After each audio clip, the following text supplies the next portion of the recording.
সুপ্রিয় দর্শক শ্রোতা, সিদ্ধি সেবন টিভি থেকে আপনাদের সামনে আবারও চলে আসলাম আমি মইনুল। এখন গতকালকে বহুরূপী অশুভর কাছে দৌড়ানি খাওয়ার পর তার 18 জন ফ্যান ফলোয়ারের কারণে আমি ঘর থেকে দিনের বেলা বাহির হতে পারছি না। তাই আমি আজকে রাত্রে বের হয়েছি দুজন বিশিষ্ট কোরবানি চিন্তাবিদের সাথে আলোচনা করার জন্য, তাদের ইন্টারভিউ নেওয়ার জন্য যে কোরবানি সম্পর্কে তাদের পরিকল্পনাটা কি। তাহলে চলুন তাদের ইন্টারভিউ আমরা নিয়ে আসি। আমরা প্রথমে ইন্টারভিউ নিব জনাব সমাজ সম্পর্কে অসচেতন ব্যক্তি, বিশিষ্ট কোরবানির চিন্তাবিদ এবং বিশিষ্ট কোরবানি চিন্তাবিদের সংগঠনের সভাপতি জনাব নাজমুল হোসেন খন্দকারের সঙ্গে।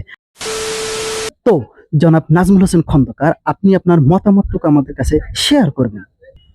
ধরো মিয়া রাহেন আমাদের ইন্টারভিউ আগে নিজেদের ভিতর কথাবার্তা ফাইনাল করলে মাইক্রোফোন দেন। মিয়া ডায়লগ তো আগে আমার, আপনি মাইক্রোফোন নিয়েছেন কে? ভাই কোরবানি দেবেন না? দেনা থাকলে কোরবানি হয় না, এটা জানো না? না, কয়টা দেনা আছে? আইনালের বিরুদ্ধে 46 টাকা পাবে গত এই আষাঢ় মাসে, এই এখন দেখতে পারে না। আব্দুল্লাহর দোকানে একালি কেলার দাম পাইবে। দেনার চিন্তাই বাসি না, তুই আসছিস বেটা কোরবানি লইয়া। আপনি কোন হাদিসে পাইছেন এই কয়টা দেনা থাকলে কোরবানি হয় না? তুই আইছো মোর হাদিসই আইতে বেটা, মক্তবে বইয়া মই 10 নম্বর হাদিস পর্যন্ত মুখস্থ করে লাইছি। আজ পর্যন্ত হাদিস নিয়ে মোল্লা কেউ কথা কইতে আয় নাই। আচ্ছা তুই মোর এত কথা তুই কোরবানি দিবি না?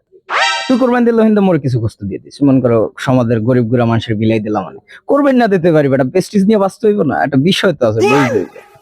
না ভাই, ব্যবসার লাভের টা এখনো পাই নাই। হ্যাঁ হ্যাঁ হ্যাঁ, সুদের কারবার হরে এই আর আবার ব্যবসা, তোর শরম হরে না? ভাই হোনেন, নিয়ত গুলি তো বরকত।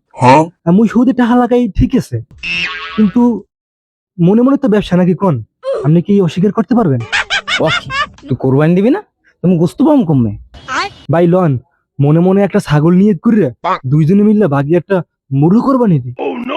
নিয়ে একজন হুরমুই ছাগল নিয়ে ধরে কেন, উট নিয়ে ধরলে মারবে কেন? ঠিক আছে তো লন, দাঁড়া হালাকবার পর মাইক্রোফোন দিতে গেলে ইন্টারভিউ নাই তাই সমস্যা। আমার মাইক্রোফোন क्या करूं इसका, क्या करूं, मार भी नहीं सकता।